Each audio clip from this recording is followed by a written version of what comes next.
이제 김영종 선생님은 최근에 그 코로나 위기 상황 속에서의 그 경제적인 뭐 위기라든가 또 정치적인 위기, 그다음에 그것이 또 국제 관계에 어떤 영향을 미쳤는가, 뭐 이 부분에 대해서 먼저 좀 발표를 부탁드립니다. 예, 감사합니다. 먼저 이렇게 좋은 자리 마련해주신 서강대 동아연구소 감사드리고요.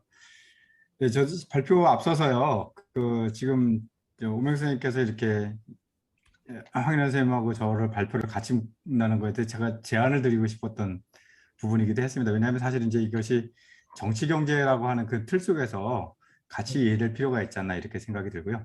발표에 앞서서 이전 논의에 대해 잠깐 언급을 저도 첨언을 하자면은 그 수기회 문제에 있어서는 아까 선생님 말씀하셨듯이 그런 안보적 요인 그런 게 있었고, 특히 이제 실제적으로 한국이 먼저 수교를 제안을 했습니다. 뭐 그때 당시 그 외교 경쟁 그런 측면에서 특히 이제 베트남 상황을 염두에 두고 동남아에 대한 저 전반적인 뭐 교두보를 확보한다는 과정에서 이렇게 한국 측이 먼저 제안을 했던 것으로 그렇게 이해를 하고, 또 이제 한국 교민들의 그 말레이시아 인식은 빗장 공동체라는 말을 홍 선생님이 쓰셨는데 그 적절한 표현 같습니다. 왜냐하면 한국 사람들이 말레이시아의 그 로컬에 직접 접촉하기보다는 좀 이렇게 경계가 되어 있는 것이 아닌가 이렇게 생각이 듭니다. 그건 이제 뭐 유학생 같은 경우는 이제 국제학교라고 하는 틀 자체가 그렇게 분리되어 있는 것이고, 또 기업들 같은 경우는 그 대기업이 진출했을 때 거기서 같이 협력업체가 같이 동반으로 진출한다든가 해서 실제로 그 로컬과의 그 밀접한 접촉이 좀 차단되는,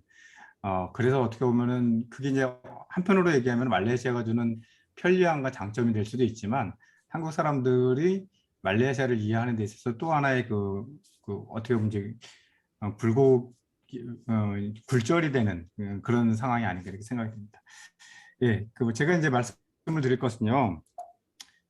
어, 이제 코로나 상황, 경제 위기, 대외 관계인데, 사실 이제 이거는 지금 말레이시아가 갖고 있는 그 이중적 위기라고 하죠. 그래서 어떻게 보면 이제 이중, 삼중, 사중의 위기라고 생각이 드는데, 이제 첫 번째는 이제 정치적 위기, 그다음에 이제 코로나 위기, 그로 인해서 파생되는 이제 사회 경제적 위기 또는 이제 외교적 위기 이렇게 됩니다. 그래서 어떻게 보면 다면적이고 굉장히 중층적인 위기에 처해 있는 것이 아닌가 이렇게 생각이 들고, 나중에 황현우 선생님이 잘 말씀을 하시겠지만 그 문제의 핵심에는 거버넌스 그리고 이제 정치의 안정, 뭐 안정이란 표현을 어떻게 받아들일지는 좀 해석이 좀 달라질 거라고 생각이 됩니다.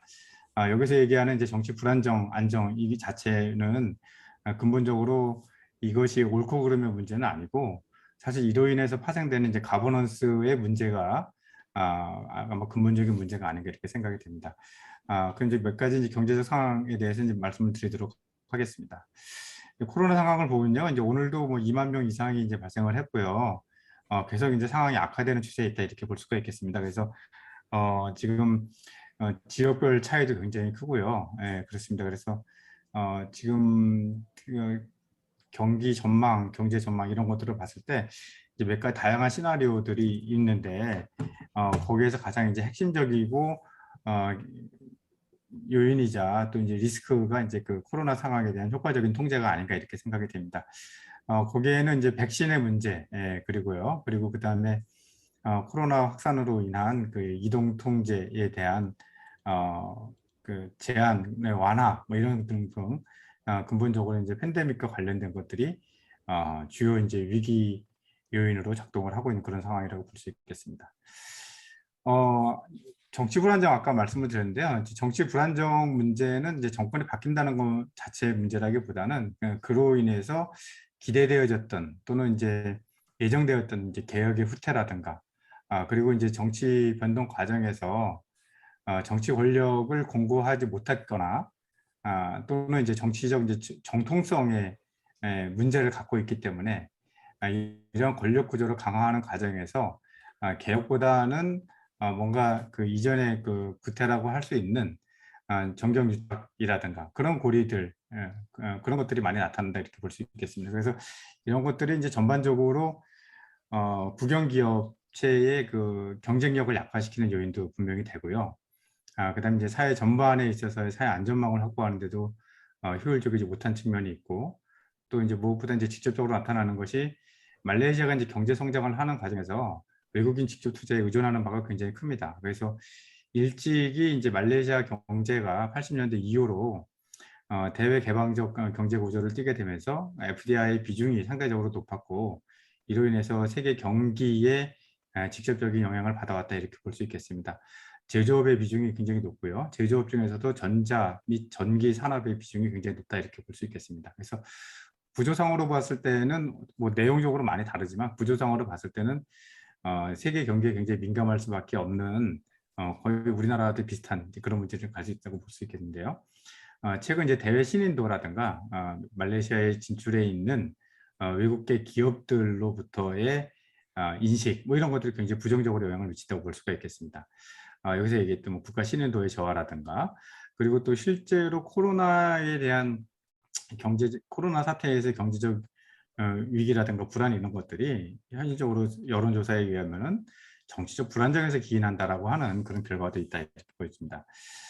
그렇다면 여기서 오늘 아까 내각 발표가 새롭게 됐는데요. 그 이제 앞으로의 그 방향성, 그 불안정성에서 어떻게 전개될 것인가를 바라봤을 때, 지금 이제 총리가 바뀌었지만 이제 그 큰 이제 집권 세력, 내각 구성을 봤을 때는 어떻게 보면 이제 지속성, 연속성이 좀 강조된 것이 아닌가 이렇게 생각이 듭니다. 특히 아즈미 알리라든가 그리고 이제 재무장관을 했던 자프를 같은 사람 같은 경우는 연임이 됐고요. 그리고 이제 외교장관으로는 이제 사이프딘 압둘라가 다시 이제 이건 이제 PH 정부에서 외교장관을 했는데 다시 이제 외교장관으로 선임이 됐습니다. 오늘 발표가 됐고요. 전반적으로 이제 지속성을 담보로 하겠다라고 보여지는데요.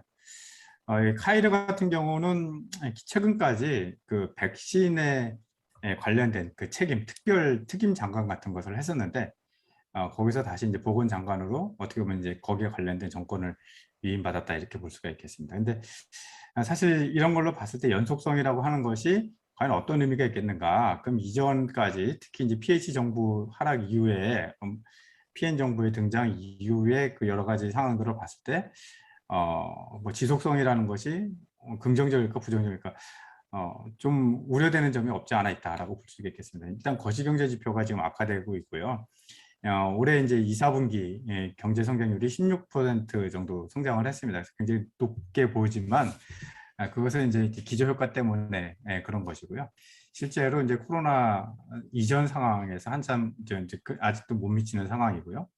피치 같은 경우는 기존에 이제 4%대 경제 성장률 전망을 다시 0%로 최근에 이제 하향 조정을 한 바 있습니다. 그래서 말레이시아가 뭐 베스트 시나리오일 경우에도 내년 상반기 정도가 돼야지 우리가 얘기하는 실질적인 경기 회복이 있을 것이다 이렇게 예상이 됐고, 그건 말씀드렸듯이 모든 것들이 안정적으로 뒷받침됐을 때 베스트 시나리오 상에서의 거라고 볼 수가 있기 때문에 현실적으로는 아직 여러 가지 장애연이 있다 이렇게 볼 수 있겠습니다. 여러 가지 뭐 거시경제 지표라든가 이런 걸 봤을 때 염려되는 부분들이 있습니다. 특히 이게 이제 코로나로 인한 일시적 요인이냐 아니면 구조적 요인이냐 이렇게 봤을 때 구조적 요인, 특히 이제 상대적으로 본다고 했을 때, 특히 이제 주변 동남아시아 국가들과 비교했을 때도 특히 이제 FDI 유입 이런 것들이 처지고 있다. 이런 부분은 말레이시아 경제 구조, 좀 전에 말씀드렸던 그런 걸 고려했을 때 상당히 좀 우려되는 부분이 아닌가 이렇게 생각이 들고요. 2020년 대비 FDI 유입액이 68% 줄었고, 최근에 이제 말레이시아가 이제 강도 높은 그 이동 통제 정책을 취하게 되면서 직장의 그 실제로 이제 그 기업체들의 정상적 운영이 굉장히 큰 타격을 받게 됐습니다. 그래서 특히 이제 외국인 그 상공 협의회죠. 그래서 뭐 일본계, 뭐 그리고 유럽계 이런 기업체들이 정부에 대해서 이제 강한 컴플레인을 하는 그런 상황이 형국이 펼쳐지고 있고, 실제로 이제 코로나 상황에서 그리고 이제 중미 간 갈등 상황에서 말레이시아는 어떻게 보면 이제 대안적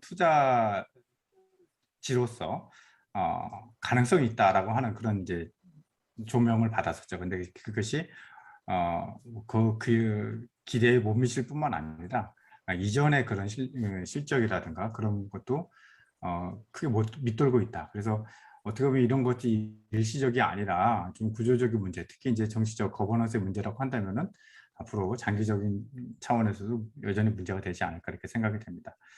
경제활동 위축 뭐 이렇게 예를 들 수가 있겠는데 뭐 이거는 그 정부 통계와 각종 뭐 이제 국제기구 통계라든가 이런 것들 하고 좀 차이가 있습니다. 그래서 일단 참고를 하시면 될 것 같고요. 일단 뭐 전반적으로 기업체 그리고 가계 그리고 노동자 이주 노동자 전반적으로 뭐 매출 개인 소득 가계 소득 뭐 여러 가지 의미에서 큰 타격을 받고 있다 이렇게 볼 수가 있겠습니다. 특히 이제 그 전망에 대해서도 이제 좀 스스로 그 소비 심리라든가 이런 것도 실제 국내 소비도 위축되었고 소비 심리도 크게 위축된 상태다 이렇게 볼 수 있겠습니다. 특히 이것이 이제 사회 경제적인 문제로 지금 파급되는 그런 양상을 보이고 있다 이렇게 볼 수가 있겠습니다. 뭐 실제로 아까 사회 안전망 그런 걸 얘기를 하셨지만 여전히 사회 안전망이 부실한 속에서 특히 이제 도시 중산층 타격, 도시 빈곤층의 증가, 뭐 이런 것들이 눈에 띄는 부정적 현상이라 그렇게 볼 수가 있겠고요. 정부 공식적으로 봤을 때 실업률이 뭐 5% 안팎이라고 하지만 실제 실업률이 15% 육박할 것이라는 별도의 조사도 있었고요. 빈곤율 같은 경우는 8.4% 달한다고 하는데 이것이 이제 논쟁이 됐습니다. 특히 이제 유엔의 그 말레이시아 그 빈곤에 대한 조사 보고서가 나오게 됐는데 이제 거기에 그 핵심은 말레이시아 정부가 지나치게 빈곤선의 기준을 낮게 잡음으로써 비현실적이다. 그래서 실제 빈곤선은 이보다 굉장히 높을 것이다. 이렇게 얘기했습니다. 그래서 뭐 충격적으로는 굉장히 많은 뭐 과반 이상이 어떻게 보면 이제 기본적인 그 필수적인 조건을 채우지 못하는 그런 상황이 있다는 얘기도 있었습니다. 보시면 될 거고요. 특히 이제 인근 노동자와 자영업자에 대한 문제가 있을 것 같고요. 특히 이제 이 정부가 이런 것을 효율적으로 대응하는 데 있어서의 구조적인 요인이 있다 이렇게 볼 수가 있겠습니다. 그래서 일단 이제 꾸준히 이제 정부 부채가 증가해 왔다 이렇게 볼 수가 있겠고요. 정부 부채의 증가 요인은 뭐 당연히 이제 세수의 감소 그리고 이제 세출의 증가 뭐 이렇게 볼 수가 있겠습니다. 근데 세수원이 제한돼 있다는 것이 이제 문제라고 볼 수 있겠고요. 그것에 또 이제 최근의 요인이라고 하는 것은 GTS 그 부가가치세의 폐지에 따른 세수 손실이 이제 발생을 했고요. 그다음에 이제 국제 유가 변동에 의해서 영향을 받게 되는데 그런 부분들도 민감하게 반응을 했고 또 이제 정부 재정을 운영을 하는 데 있어서 실질적으로 사실 이제 과도하게 비대하는 공무원 조직을 운영하는 데 있어서 기본 정부 운영에 소요되는 예산이 정부 예산의 거의 다를 차지하고 있는 구조적으로 연의를 띠고 있습니다. 그런 것들이 아마 70년대 이후 그 NEP 정책 추진으로 인한 북미부따라 정책의 연장선에서 오는 정부 재정의 부담이 누적된 결과가 아닌가 이렇게 생각이 듭니다.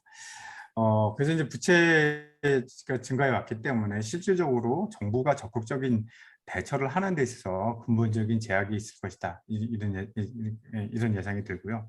그다음에 이제 세수원 확보가 이제 한계가 있는 상황에서 특히 이제 페트로나스 같은 국영 석유 기업체의 로열티라고 하죠. 그런 부분에 대해서 굉장히 의존을 할 수밖에 없는데 그 자체가 사실은 이제 굉장히 중요한 정경유착의 고리이자 정치 권력의 이제 재정적 기반이다 이렇게 볼 수가 있겠습니다. 또 그를 둘러싼 페트로나스를 비롯한 이제 여러 국영 기업체에 대한 어떻게 보면 이제 CEO의 임명이라든가 뭐 이런 부분에 있어서 하나의 정치 권력의 수단이나 도구로서 활용하고자 하는 그런 부분.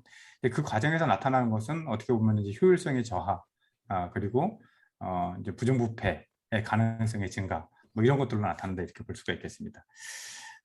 특히 뭐 이제 정부가 그러다 보니까 여러 가지 이제 국책 기금이라든가 이런 데서 자금을 인출을 하게 되는데 그 또한 어떻게 보면 이제 본래의 목적이 있었기 때문에 전반적인 사회 안전망에도 이제 부정적 영향을 미칠 수 있지 않을까. 또 그 과정에서 보게 되면은 또 지금 현재 정권이 가지고 있는 근본적인 지지 기반이라고 하는 것이 말레이를 기반으로 하고 있기 때문에 이 말레이를 우대하는 이런 정책들을 포기할 수가 없는 것이죠. 그 과정에서 특히 이제 팬데믹 상황에서 정부 대응책이라고 하는 것도 세부적인 면면을 살펴봤을 때는 실제로 그런 우대라고 하는 것이 말레이에게 혜택적인 것이 지속적으로 부여되고 있다 이렇게 볼 수가 있겠습니다. 대외 관계로 보게 되면요. 대외 관계는 또 이제 역설적으로 이제 국내 문제가 아까 얘기했던 그 굉장히 복합적인 위기가 있기 때문에 대외 문제는 굉장히 최소한의 관여와 최소한의 이렇게 신경이 쓰이고 있는 그런 상황인 것 같습니다. 이제 마하티르의 재집권 시기에는 어떻게 보면 이제 마하티르 카리스마라든가 지역 리더십에 견줄 수 있는 뭔가 좀 외교의 재활성화가 기대되었는데 무히딘 그리고 이제 지금 이제 이스마일 사브리 같은 경우에도 사실은 이제 이중적 다층적 위기와 더불어서 그 개인 면면들이 가지고 있는 어떻게 보면 이제 이런 부분에 대한 특별한 뭐 경력이라든가 야심이라든가 이런 것들을 크게 찾아볼 수 없는 그런 상황이라고 볼 수가 있겠습니다. 그래서 실제로 이제 이러한 그래서 뭐 획기적인 외교에 적극적인 역할을 한다거나 이런 것들은 굉장히 제한될 것이라고 이렇게 생각이 들고 다만 이제 중미 갈등이라든가 아세안이라든가 그리고 뭐 그 밖에 중동 정책이라든가 이런 것들은 소위 말하는 이제 마하티르의 정치 외교적 유산이라고 할 수 있는 그 마하티리즘 또는 이제 마하티르 이제 미들 파워맨십이라고 할 수 있는 중립성에 기반한 가치지향적 외교를 유지하면서 기본적인 그 원칙은 견지할 것으로 이렇게 생각이 듭니다. 예, 그 전망은 뭐 이제 정치적 전망과 이렇게 맞물려 있다고 이렇게 생각이 드는데요. 이제 거버넌스의 회복 그리고 코로나 사태에 대한 효과적인 대처 이와 더불어서 걱정이 되고 좀 염려되는 것은 아까 말씀드렸듯이 정부 재정의 구조적 문제 그리고 외국인 투자에 있어서의 구조적 변화 이런 그 구조적 변화에도 우리가 좀 주의 깊게 바라볼 필요가 있지 않나 이렇게 생각이 됩니다. 이상입니다.